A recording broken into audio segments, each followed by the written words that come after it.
আজকের এই মানববন্ধন থেকে জোরে বলেন বলেন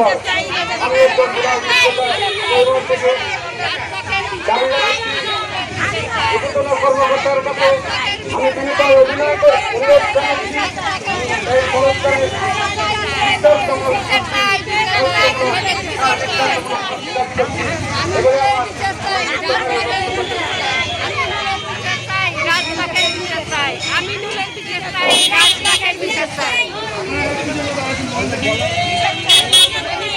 কিসের বিচার চাচ্ছেন? আমরা এই যে শিশু বাচ্চাকে ধর্ষণ করছে তার বিচার চাই। কে দর্শন করলো?